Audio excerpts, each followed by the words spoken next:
आज बिल्कुल मिट्टी में कुछ गया कि जसूरा दर्दी ने जेका है फाव का लाश हटायो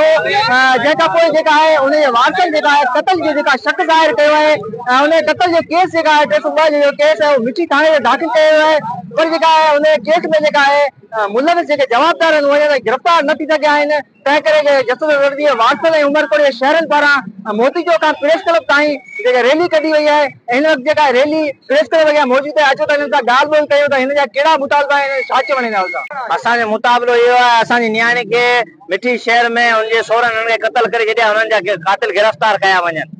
उन्हनि ते एफआईआर बि थी वई आहे अञा ताईं कातिल गिरफ़्तार कोन थिया छा हुननि खे सियासी सपोर्ट आहे असीं ग़रीब माण्हू केॾांहुं वञूं अॼु असीं अव्हां खां इंसाफ़ घुरूं था असांखे इंसाफ़ मिलियो वञे मिठी शहर में असांजी अमरकोट वासी नियाणी जेका हुते 2018 खां शादीशुदा हुई मुख़्तलिफ़ वक़्फ़नि ते नियाणियुनि ते तशद्दुद आम कयो थो वञे ख़ासि करे असांजी सिंध जे अंदरि नियाणियुनि ते तशद्दुद आम आहे मूंखे इंतहाई अफ़सोस आहे त लाॻापियल इदारा हमेशह ॾींहं ख़ामोश आहिनि हिकिड़ी मासूम नियाणी जो 22 ॾींहं अॻु क़तल थियो हुनजी पोस्टमार्टम रिपोर्ट बि अची चुकी आहे ऐं 302 जी जेका आहे एफआईआर बि थियल आहे उन बावजूद अञा ताईं जवाबदारनि खे गिरफ़्तार नथो कयो वञे असां बिलख़ुसूस अमरकोट थरपारकर ऐं सिंध जी आवाम थी इहा मुतालबो था कयूं आईजी सिंध खां डीआईजी मीरपुर ख़ास खां ऐं ॿियनि समूरे वस वारनि खां त बिलख़ुसूस हिन नियाणी जा कातिल गिरफ़्तार करे इस सिंध में जेको नियाणियुनि ते वधंदड़ तशद्दुद जी लहर आहे हिनखे ख़तमु कयो वञे चवणो थो पए त ही असांजी उमरकोट जी नियाणी जेका मिठी शहर में 5 साल 2018 में शादी थियल हुई मुसलसिल बकोल हिन माइटनि खे त हू हुतां सोहरे जन हुआ मुसलसिल तशद्दुद कंदा हुआ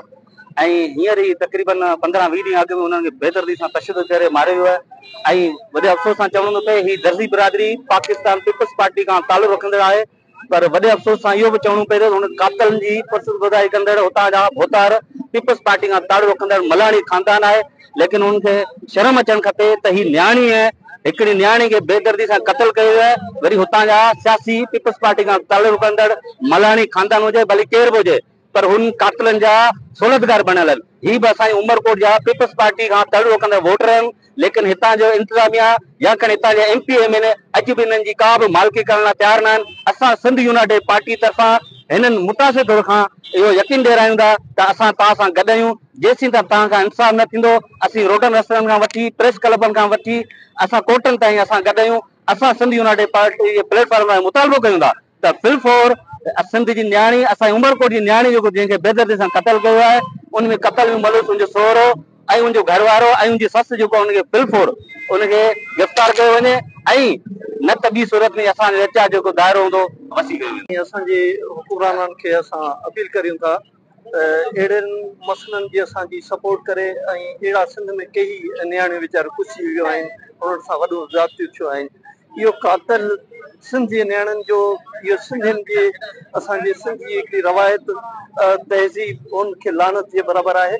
ऐं असां हुकूमत खे अपील करियूं था ऐं असांजे आला अदालतनि खे अपील करियूं था इन्हनि क़तलनि खे रोकथाम जे लाइ वधि में वधि स्टैंड वठियो वञे ऐं इन्हनि नियाणियुनि जो तहफ़ुज़ जे लाइ असां हमेशह इहा आवाम रड़ियूं कंदी रहंदी आहे अहिड़े मसइलनि में हिकिड़ो न अहिड़ी कई नियाणियूं वीचारियूं कुसी वियूं आहिनि त इन इहो हिकिड़ो ज़ुल्म थियो आहे इन ज़ुल्म जे लाइ हमेशह इन जो का अहिड़ी ढाल हमेशह उन्हनि जे लाइ तुफ़ा ऐं बचा जी जेका हिकिड़ी नोहित रहे ऐं इंसाफ़ कयो इन कातलनि खां निजात ॾियारायो वञे जी शादी 2018 में थी राजा हरीश कुमार अमरोमल जे पुट सां ऐं इहो शादी उन्हनि हमेशह असांजी नियाणी सां तशद्दुद कयो आहे उन सां ज़ुल्म कयो हमेशह हू मारी कुटी छॾी ॾींदा हुआ उन्हनि जा 3 ॿार आहिनि हमेशह डिलीवरी जो टाइम ईंदो हुयो त हू असांजे घर छॾींदा असांजी नियाणी हुई असां उन्हनि जो इलाज करायो उन्हनि जी डिलीवरी कराई ऐं हमेशह हू तशद्दुद असां मारी कुटी छॾी ॾींदा हुआ बेहोश थींदी हुई असां वारिस उन्हनि जा खणी ईंदा हुआसीं जॾहिं वरी जाम जी वक़्तु गुज़री वेंदो तॾहिं हू वरी माण्हू गॾु कंदा हुआ ठीक आहे जेके बि उन्हनि जा अज़ीज़ हुआ यार हाणे मोकल ॾियो घर ठाहियो उन्हनि जो असां मोकल ॾींदा हुआसीं असांजी नियाणी जो घर ठही वञे पाण सिंधी माण्हू हमेशह इहो सोचंदा आहियूं त पंहिंजी नियाणी खे हिकिड़ो दफ़ा कपिड़ो पायूं त ॿियो न पारायूं इहो सिंधी माण्हुनि जी हिकिड़ी रवायत आहे त असां उन सिंधी छोक असां पंहिंजी नियाणी खे मोकल ॾींदा त भाऊ तुंहिंजो घर ठही वञे पर 2023 में नवंबर में असां कोर्ट खे असांजी नियाणी मजबूर थी कोर्ट केस कयो बाबा मुंहिंजा जेको ससुराल आहिनि उहो असांजे ॾाढो तशद्दुद कंदा ऐं रही नथी सघां मुंहिंजे ॿारनि खे बुख ॾियनि खीर नथा पियारनि 20 रुपए जी 50 रुपए जी बिरयानी ॾियनि था मूंखे सॼो ॾींहुं उहो खायां थी ऐं नेठ पोइ वरी कोर्ट केस कयो त हू हुननि मजबूर थी विया, हुननि मिंथ में न कयूं, वरी माण्हुनि गॾु कया, न्याती गॾु कया, पोइ असां हुनखे छोकिरी खे 6 महीननि जे लाइ मोकल ॾिनी। अञा 6 महीना कोन गुज़रिया, 7 जून ते हुननि खे क़तल करे छॾियो। ऐं असां 7 जून ते जॾहिं उते वियासीं, असां छोकिरी जो पोस्टमार्टम करायो, पोस्टमार्टम में बिल्कुलु हुनखे मारियो आहे, तशदुद थियल आहे। डॉक्टरनि जी रिपोर्ट आहे, वधीक जेको रिपोर्ट अञा सखर सां हाणे अचणी आहे। ठीक है, तव्हां सभिनी आला नुमाइंदनि सां इहो अर्ज़ु आहे असांजी नियाणी खे इंसाफ़ मुहैया कयो वञे। असां रिक्वेस्ट कयूं था CM Sindh Syed Murad Ali Shah, IG Sindh, DIG Mirpur खास, SSP थरपारकर साहब सां ते असांजी नियाणी खे इंसाफ़ कयो वञे।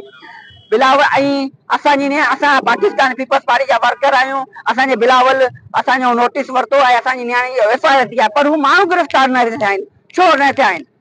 असांजे माण्हुनि खे असांजी उन्हनि ते सियासी सपोर्ट आहे। कातिलनि जे बजाए नियाणी जो खून लोरनि, नियाणी जो क़तल करण बराबरि आहे।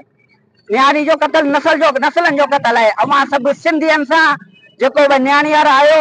सॼे पाकिस्तान सां, सॼी दुनिया सां सभु नियाणी वारा आहियूं। असांजी नियाणी सां इंसाफ़ कयो वञे। ही हर घर जी कहाणी आहे। ससुराल में नियाणी ते तसदुद थींदो रहियो आहे, पर कंहिं आवाज़ न उथारी आहे। असांजी शादी में असां आवाज़ उथारी आहे। असांजा उमरकोट जा जेके बि मोज़िज़ आहिनि, हू सभु असां सां गॾु बीठा आहिनि। ऐं पाकिस्तान जी दर्जी बिरादरी असां सां गॾु बीठी आहे। असांजा उमरकोट जी आवाम असां सां गॾु बीठी आहे। असांजे कातिलनि खे गिरफ़्तार कयो, असांजो इहो मेन मुतालबो आहे। हाँ जी बिल्कुल, एहतियात करण जेका जसूदा दर्दी है जेके वारिस आहिनि, उन्हनि जी ॻाल्हि ॿोल ॿुधी हिन जो चवणु आहे त जेका जसूदा दर्दी खे क़तल कंदड़ जेके जवाबदार आहिनि, उन केस में जेके नाम जवाबदार आहिनि, उन्हनि खे गिरफ़्तार करे जेका आहे असां में जेका बेचैनी ख़तम कई वई, जसूदा दर्दी खे या खून सां इंसाफ़ कयो वञे।